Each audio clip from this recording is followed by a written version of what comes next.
Assalamualaikum warahmatullahi wabarakatuh. Saya Yuli Herawati akan mempresentasikan hasil kerja saya LK 3.1, yaitu tentang menyusun cerita praktik baik atau best practice menggunakan metode STAR atau situasi, tantangan, aksi, refleksi, hasil, dan dampak terkait pengalaman mengatasi permasalahan siswa dalam pembelajaran. Penyusunan cerita praktek baik atau best practice yang saya lakukan berlokasi di tempat dinas saya, yaitu SMP Negeri 1 Tegalampel, dengan tujuan yang ingin saya capai, yaitu meningkatkan hasil belajar siswa. Kondisi yang menjadi latar belakang masalah dalam penyusunan best practice yang saya buat adalah bahwa salah satu dasar yang paling penting sebagai pedoman melaksanakan pembelajaran agar berhasil sesuai dengan harapan, diperlukan adanya pemilihan metode pembelajaran yang sesuai dengan kondisi siswa.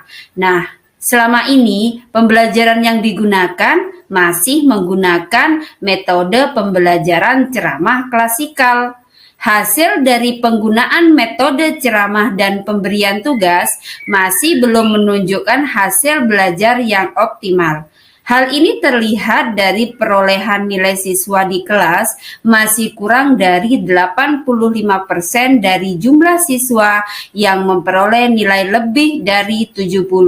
Dan ini tentunya membutuhkan peran serta tanggung jawab saya sebagai seorang pendidik. Ketidakberminatan siswa juga mempengaruhi hasil belajar siswa. Hal ini disebabkan adanya beberapa faktor, antara lain yang pertama, penggunaan guru dalam metode dan media pengajaran yang tidak variatif, sehingga dalam penyampaiannya kurang menarik bagi siswa. Sebagian besar guru hanya menggunakan metode ceramah, sehingga siswa bosan dan akhirnya tidak tertarik terhadap pelajaran IPS. Faktor yang kedua, guru kurang tepat dalam memilih metode pembelajaran yang sesuai dengan kebutuhan siswa. Dan faktor yang ketiga, adanya anggapan siswa bahwa mereka menganggap belajar IPA itu lebih penting daripada belajar IPS. Yang menjadi tantangan untuk meningkatkan hasil belajar siswa berdasarkan identifikasi masalah secara berkelanjutan bersama teman sejawat, kepala sekolah, dan orang tua, terdapat beberapa tantangan, antara lain yang pertama, bagaimana upaya guru dalam menyiapkan lingkungan fisik yang menyenangkan sesuai dengan perkembangan jiwa siswa. Lalu tantangan yang kedua, bagaimana membangkitkan rasa ingin tahu siswa khususnya pada materi ilmu pengetahuan sosial. Tantangan yang ketiga, guru harus bisa berinovasi dalam penggunaan media pendekatan, model, dan metode pembelajaran yang menarik bagi siswa. Dan tantangan yang keempat, siswa yang tidak sepenuhnya diizinkan mengakses HP pada saat jam sekolah dengan berbagai pertimbangan juga merupakan tantangan tersendiri bagi guru karena ketidakmaksimalan dalam pemanfaatan TIPEK dalam proses pembelajaran. Langkah-langkah untuk menghadapi tantangan tersebut ada 4 tahap. Yang pertama, tahap persiapan atau preparation. Tahap persiapan meliputi 1. Menyiapkan lingkungan fisik yang menyenangkan sesuai dengan perkembangan jiwa siswa. Hal ini dilakukan dengan menata ruang yang memudahkan siswa untuk bergerak bebas, mengatur tempat duduk siswa dalam berkelompok, menghiasi dinding dengan gambar-gambar yang berkaitan dengan materi ajar. Tahap persiapan yang kedua, menyampaikan tujuan pembelajaran yang jelas kepada siswa dan memberikan sugesti positif akan manfaat materi yang akan dipelajari. Lalu yang ketiga, membangkitkan rasa ingin tahu siswa dengan banyak bertanya dan mengemukakan masalah yang berkaitan dengan materi. Tahap yang kedua adalah tahap penyampaian atau presentation. Tahap penyampaian dilakukan dengan cara yang pertama, memberikan ilustrasi tentang materi yang akan diajarkan. Lalu yang kedua, memberikan kesempatan kepada siswa untuk membaca teori dengan teknik membaca cepat dari PPT maupun sumber belajar yang lain. Tahap yang ketiga yaitu tahap pelatihan atau praktis. Tahap pelatihan dilakukan dengan cara yang pertama, permainan belajar. Permainan belajar pada permainan ini yaitu berdiskusi untuk memecahkan masalah khususnya tentang mobilitas sosial.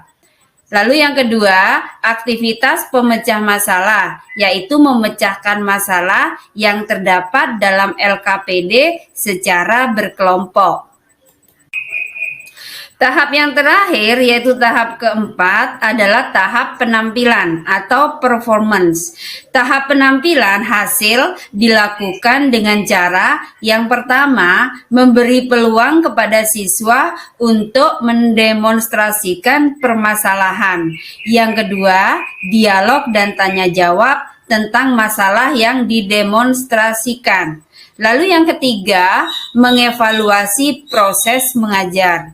Dan yang keempat, memberi penguatan dan penghargaan kepada siswa. Lalu, bagaimana refleksi hasil dan dampak dari best practice yang saya buat? Secara umum, pembelajaran dengan pendekatan saintifik, metode pembelajaran diskusi kelompok, model pembelajaran problem-based learning atau PBL meningkatkan minat dan hasil belajar siswa karena siswa tidak merasa bosan lagi, tetapi justru merasa senang. Kalau siswa senang, akan sangat mudah untuk menerima materi yang disajikan guru. Dengan demikian, akan meningkatkan minat dan hasil belajar siswa. Dalam pembelajaran ini, mengutamakan kenyamanan siswa belajar, meningkatkan minat dan hasil belajar siswa, menunjukkan siswa antusias dalam belajar, sehingga kondisi kelas menjadi lebih hidup. Siswa juga semakin kreatif dalam belajar, terutama dalam memecahkan masalah dan menemukan solusi secara bersama-sama.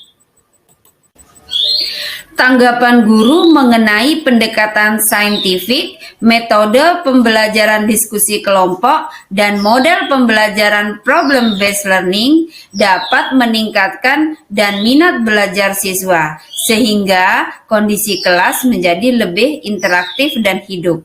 Selain itu, pembelajaran dengan model problem-based learning dapat dijadikan alternatif dan variasi dalam pembelajaran IPS, terutama untuk mengatasi kebosanan siswa belajar, agar belajarnya menjadi lebih bermakna.